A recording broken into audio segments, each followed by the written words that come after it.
Hello students, my name is Love Kumar. I welcome you on my YouTube channel LKS Chemistry Classes. बेटा कल हमने question दिया था, आज हम उसे डिस्कस करने जा रहे हैं। बेटा कल क्वेश्चन लिखते समय मैं जिस बुकलेट से क्वेश्चन लिख रहा था मेरे से एक स्टेप मिस हो गया, उसको मैंने आज मेंशन कर दिया है।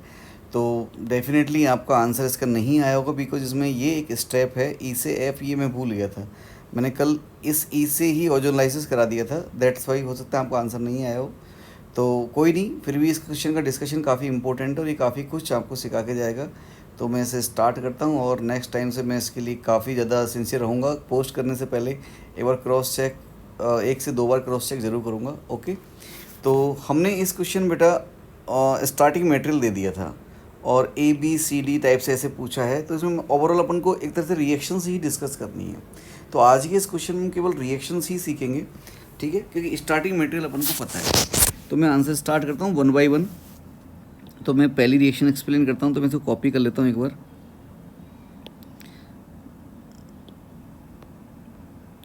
आंसर यहाँ से स्टार्ट करते हैं।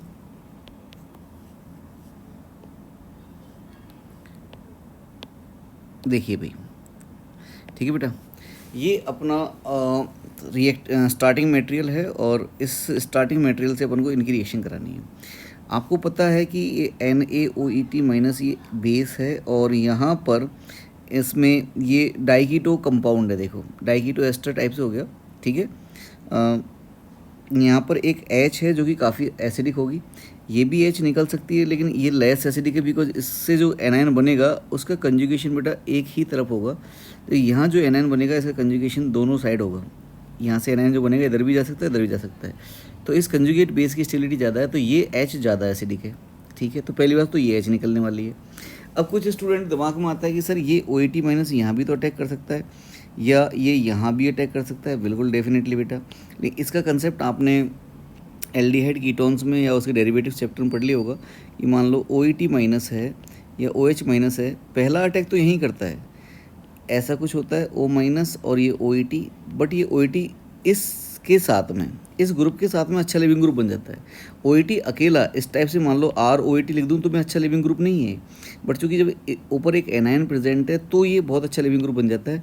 और जब ये यहाँ पे शिफ्ट होता है तो ये वापस आ जाएगी और इसकी जो वापस आने की रेट है वो 9.99% होती है बेटा। तो ऑलमोस्ट ये रिएक्शन वापस आ जाती है।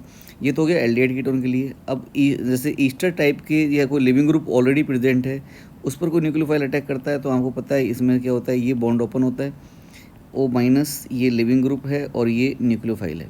इस केस में ये OET माइनस यदि यहाँ अटैक करता है तो न्यूक्लियोफाइल भी OET है और लिविंग ग्रुप भी OET है, तो दोनों यदि सेम हो जाएं तो ये यहाँ आएगा और लिविंग ग्रुप निकाल देगा। तो यदि लिविंग ग्रुप और न्यूक्लियोफाइल सेम हो जाएं बेटा तो फिर क्या होगा, इस पर कोई फ़र्क ही नहीं पड़ेगा। जैसे यहाँ से OET माइनस अटैक करेगा, बॉन्ड ओपन होगा, वापस आएगा, ये OET निकलेगा तो ये OET इधर जुड़ गया, तो इसकी ज्योमेट्री पर कोई फ़र्क नहीं पड़ेगा, ठीक है नहीं, ठीक है। तो इसलिए ये यहाँ अटैक नहीं करेगा और ये यहाँ अटैक करेगा भी सही, तो रिएक्शन रिवर्स हो जाएगी। तो अब इसके पास जो पॉसिबिलिटी है वो इस H को लेने की, तो यहाँ से इस H को लेकर ये एनायन बना लेगा और ये एनायन, पहले मैं एनायन लिख देता हूँ, डबल बॉन्ड O ऐसे और ये ऐसे, डबल बॉन्ड O OET और ये नेगेटिव चार्ज है। अब ये एनायन इस पे अटैक कर जाएगा।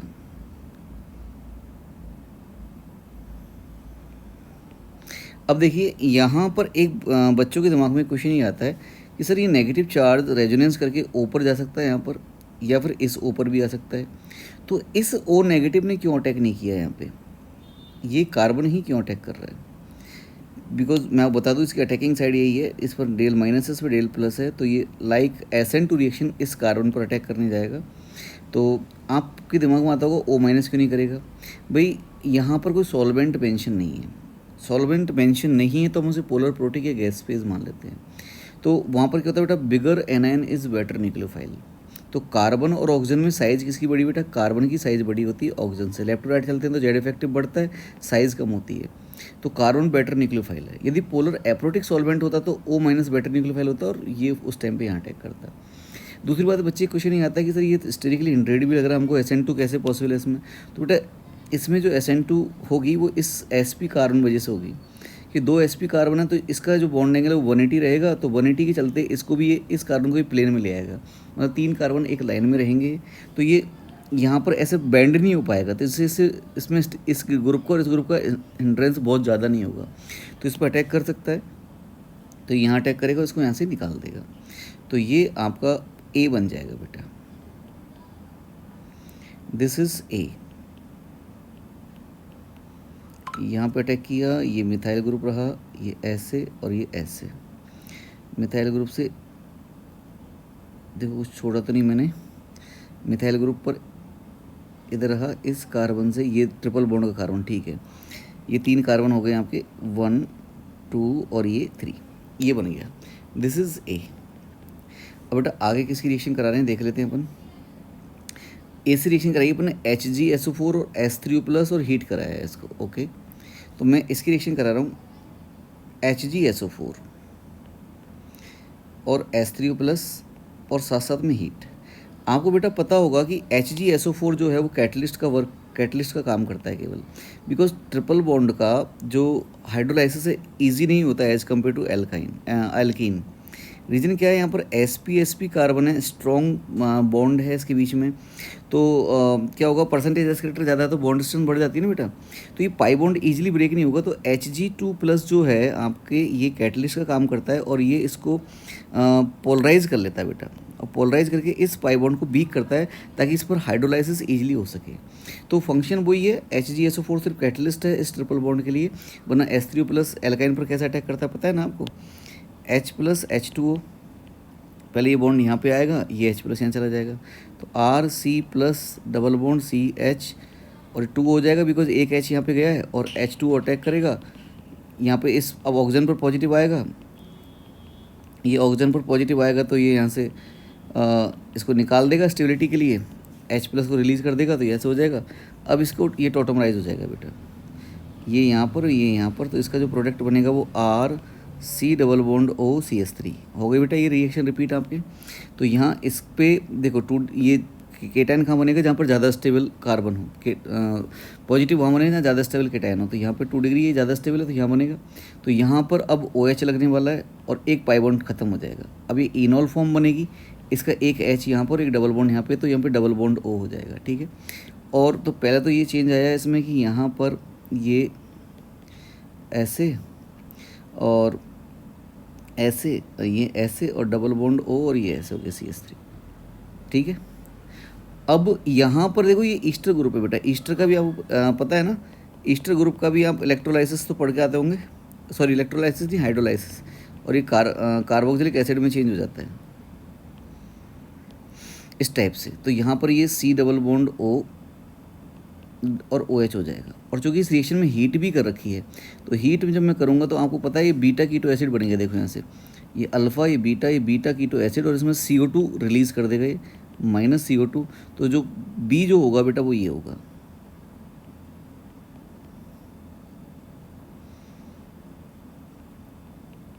This is B।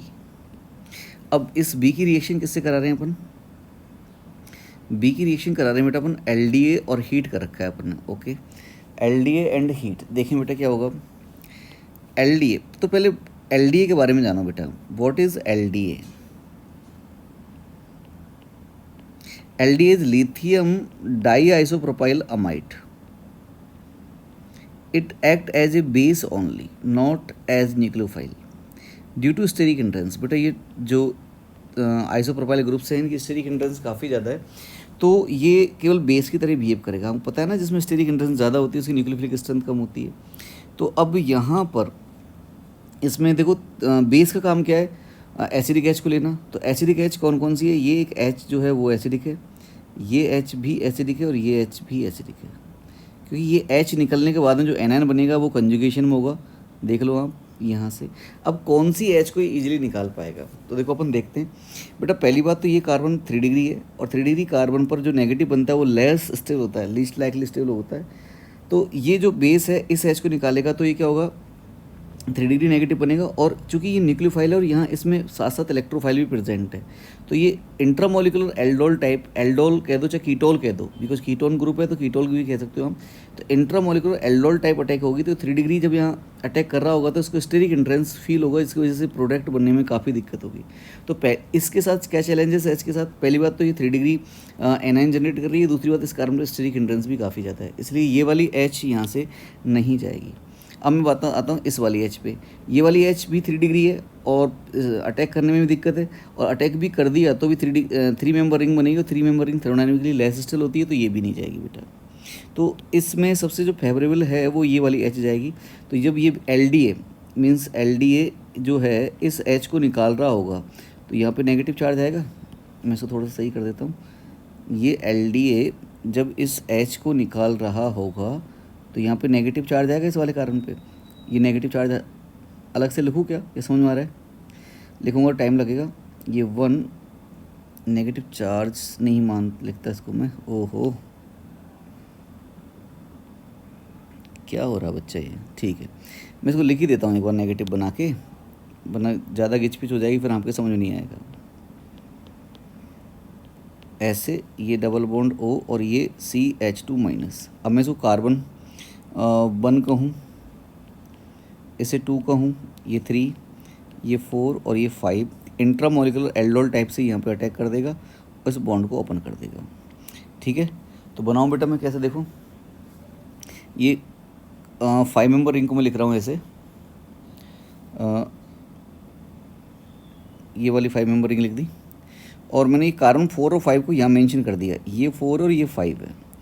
तो ये 5 के पास वाले कार्बन पर यहाँ पर एक मिथाइल है तो मैंने मिथाइल लिख दिया, और 4 वाले कार्बन पर ऐसे एक मिथाइल नीचे आ जाएगा। ये 3 कार्बन है, 3 पर एक मिथाइल है, ये डबल बॉन्ड ऐसे O हो जाएगा, और ये CH2 यहाँ पर अटैक कर देगा इस 5 पर, और चूँकि 5 पर अटैक किया है तो ये पाई बॉन्ड ओपन होगा, तो यहाँ पर O माइनस आ जाएगा ऐसे। ठीक है ना, ये स्ट्रक्चर बन जाएगी। अब चूँकि यहाँ से जो LDA ने इसने ये H ले ली होगी, तो एक H एक्स्ट्रा होगी, मतलब HN कुछ ऐसे बन चुका होगा ये। तो मीन्स इसमें ये वाली H प्रेजेंट है, तो इस H को ले लेगा बेटा, ये सॉल्वेंट से इस H को ले लेगा, H प्लस फ्रॉम सॉल्वेंट, या वाटर भी मान सकते हो आप कि सॉल्वेंट LDA एक्वस फॉर्म में लिया होगा तो वाटर भी रहा होगा, तो ये H प्लस को ले लेगा बेटा। या तो ऐसे लिख लो, चाहे आप ऐसे लिख लो कि जो वाटर रहा होगा, ओहो, उससे ये H ले जाएगा। बेटर तरीका तो वैसे ये होता है जो आप लिख रहे हैं, ये O माइनस यहाँ अटैक करेगा और इसको रिलीज कर देगा। ठीक, चाहे आप LDA से इससे निकाल सकते वाले हैं। तो अब ये बन जाएगा ऐसे, और अब बेटा आप लोग को ये पता लग जाएगा कि ये एक H है यहाँ पे और ये OH है। जब मैं इसको हीट करूँगा तो आपने एल्डोल कंडेंसेशन एक टर्म पढ़ी होगी, तो जो ये बेस रिलीज हुआ है, चाहे वो LD हो चाहे वो OH माइनस हो। देखो भाई ये क्या हो गया यार, LDA हो चाहे OH माइनस हो, ये इस H को ले जाएगा, बिकॉज ये भी एसिडिक है, ये यहाँ जाएगी, उसको यहाँ से निकाल देगी, और यहाँ पर ये डबल बॉन्ड लग जाएगा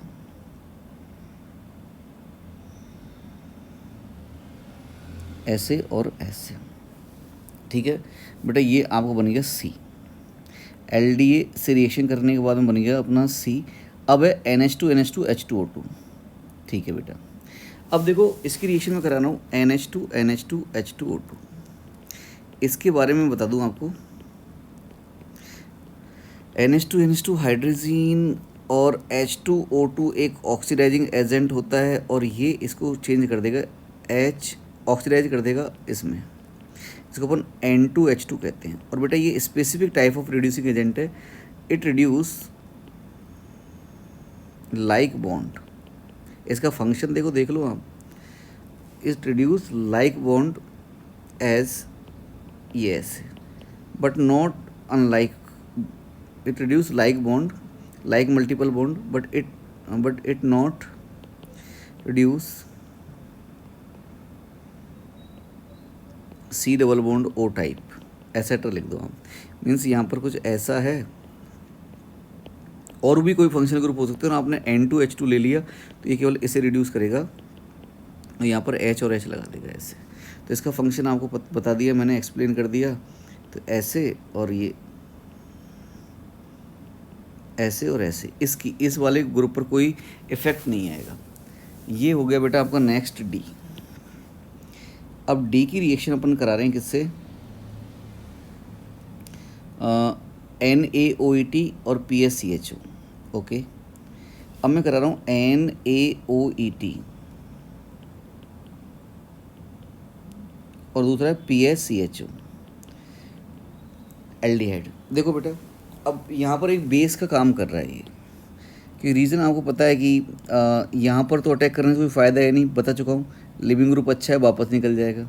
तो ये ऑलमोस्ट रिएक्शन जब वापस आ जाएगी तो इसके पास अल्फ़ा एच लेने का चांस बचता है। तो यहाँ पर भी फिर 2 अल्फ़ा एच है और 2 अल्फ़ा एच है, तो इसको आप मना नहीं करोगे बिकॉज ये 3 डिग्री है, एनायन लेस स्टेबल है और इसको इस पर अटैक करना है एक्चुअली। जैसे अपन ने वो पढ़ी ना क्रॉस एल्डोल, उस टाइप से ये डिफरेंट एनायन, जो ये एनायन बनेगा इस डिफरेंट कार्बोनाइल ग्रुप पर अटैक करेगा इस पर। तो अब ये तो 3 डिग्री है, अटैक करने में भी दिक्कत होगी इसको और स्टेबल भी कम है, तो ये वाली एच ही जाएगी। तो ये वाली एच यहाँ से निकालेगा और ये नेगेटिव बना देगा और ये नेगेटिव फिर इस पर अटैक कर जाएगा। तो देख लेना भाई, ये नेगेटिव बना और ये नेगेटिव इस PaCHO पर अटैक कर जाएगा बेटा और इस बॉन्ड को ओपन कर देगा। और चूंकि ये जब इसने H ले ली है तो ये -EtOH हो जाएगा। चूँकि ये कैटलिस्ट का भी काम करता है, इसमें आपने पढ़ा होगा एल्डोल वगैरह में, बेस कैटलिस्ट का काम करता है। तो ये जो O- है, इस ये O- इस एथेनॉल से H ले लेगा और -EtO- वापस से एथोक्साइड आयन रिलीज कर देगा, मीन्स ये कैटलिस्ट की तरह वर्क करेगा। तो अब यहाँ पे देखें अपन, तो क्या बन जाएगा, ये समझ में आ गया ना भाई आपको स्टेप।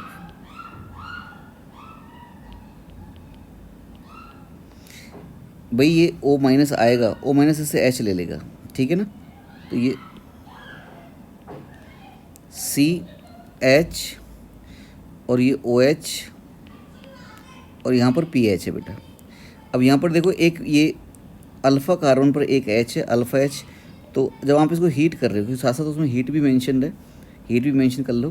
तो हीट करोगे तो वही ये H और ये OH सेम अभी बता के आया हूँ, कहाँ बताया मैंने आपको, ये रहा इस टाइप से, अल्फ़ा कार्बन की H और बीटा कार्बन की OH एलिमिनेट होकर डबल बॉन्ड लगाते हैं। तो ये अल्फ़ा और बीटा ही तो है, ये अल्फ़ा और ये बीटा, तो एलिमिनेट हो जाएगा और H2 निकल जाएगा। तो यहाँ से कुछ ऐसा बन जाएगा बेटा,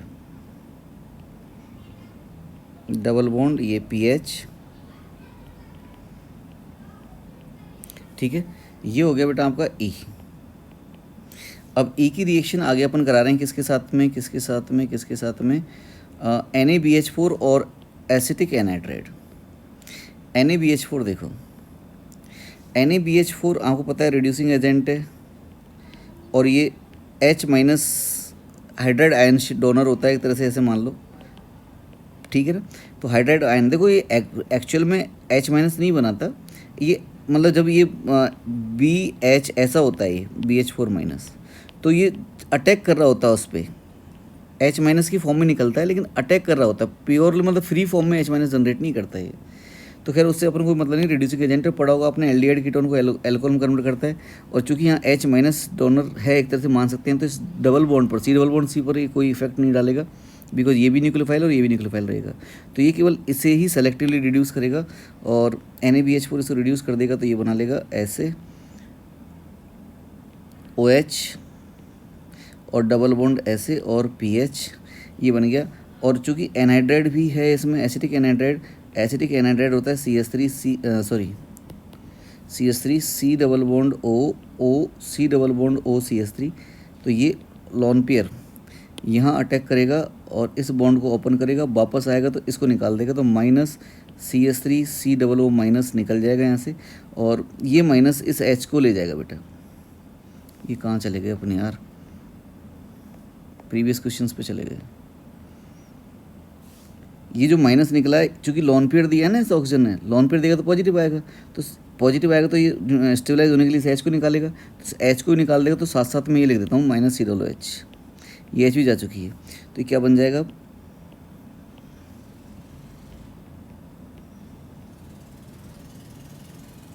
OAC कह सकते हो आप इसको, AC कह दो, चाहे C डबल बॉन्ड O वो कह सकते हो आप, O C double bond O और CH3, ये AC कह सकते हैं इनको इस शॉर्ट में, एसीटो ग्रुप, ठीक है। अब इसके बाद में बेटा अपन की रिएक्शन किससे करा रखी है, देखते हैं ये कौन सा बन गया अपना, EF बन गया शायद ये। अगला कौन सा भाई, F के साथ में O3Me2S की रिएक्शन करा रखी है, ओके। O3Me2S पता है ना, रिडक्टिव ओजोनोलाइसिस करते हैं। रिडक्टिव ओजोनोलाइसिस करेंगे तो कैसे करेंगे, इसको तोड़ देंगे और O लगा देंगे, और कोई फ़र्क नहीं पड़ेगा। तो मैं इसको ऐसे लिख दूँ, ऐसे डबल बॉन्ड O और OAC, और यहाँ पर मिथाइल ग्रुप एजिटिस है ये, ठीक है बेटा। अब ये बन गया आपका जो मैंने हिंट वाला दिया था आपको, ये बन गया, ठीक है। अब इसकी रिएक्शन आप करा रहे हो NaOH H2O और NaIO4, ये हिंट वाला बन गया। अब इसकी रिएक्शन करा रहे हैं अपन NaOH H2O मीन्स ऐसे, और पहला दूसरा है NaIO4 सोडियम परायोडेट, ये बेटा ऑक्सीडाइजिंग एजेंट है, पता है आपको। तो NaOH तो पहले क्या करेगा, इसका हाइड्रोलाइसिस कर देगा। मैं इस ग्रुप को इधर लिख देता हूँ, जैसे मान लो CH3 C double bond O और 5 लिख दिया मैंने यहाँ पे, या R लिख दिया, ठीक है। तो ये वाला ग्रुप हो गया CH3 C double bond O, और ये पूरा जो ग्रुप है इसको मैंने R मान लिया, ये R। अब बेटा जब भी OH माइनस अटैक करेगा तो ऐसे जाएगा, ओपन होगा, वापस आएगा, यहाँ से पूरा एज ए लिविंग ग्रुप बाहर निकल जाएगा। तो ये पूरा लिविंग ग्रुप बाहर निकलेगा, तो पूरा लिविंग, तो ये ग्रुप अलग हो जाएगा और ये ग्रुप अलग निकल जाएगा एज ए लिविंग ग्रुप। तो यहाँ से बन जाएगा बेटा ये, इसको थोड़ा लिख ही देता हूँ मैं यार, ज़्यादा बेटर अंडरस्टैंडिंग बनेगी।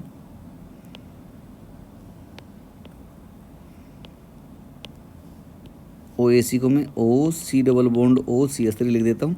तो ये OH माइनस यहाँ अटैक करेगा, बॉन्ड ओपन आएगा, वापस आएगा, इसको निकाल देगा, O माइनस बनेगा, ये O माइनस से H2O से H ले जाएगा। तो यहाँ पर पहले ये ऐसा कुछ बन जाएगा, OH हो जाएगा बेटा ये ऐसे। और अब आपको पता है NaIO4, इसका फंक्शन पता है आपको, ये OH ऐसा कुछ हो बिसिनल डाइवॉल, तो उसको तोड़ करके OH लगा देता है और 2 ये वाले बना देगा आपके। इसके साथ साथ यदि एक C डबल बॉन्ड OH हो, मतलब एल्डिहाइड ग्रुप है ऐसे, और यहाँ पर CH2OH हो, तो इसको भी तोड़ देगा और ये OH लगा देगा। ऊपर वाला बन जाएगा फॉर्मिक एसिड और नीचे वाला बन जाएगा 2 OH एनेस्टल होते हैं तो एक H2 निकाल देगा, तो फॉर्मेल्डिहाइड। तो सेम इस पैटर्न से यदि अपन चलें तो मैं इसको तोड़ दूँ यहाँ से और OH लगा दूँ इस पर, तो ये ऊपर वाला जो है ये तो बन जाएगा बेटा एसिड, और नीचे वाला जो पोर्शन है ये बन जाएगा आपका एल्डिहाइड HS, ठीक है, कोई दिक्कत। ये बन गया आपका F।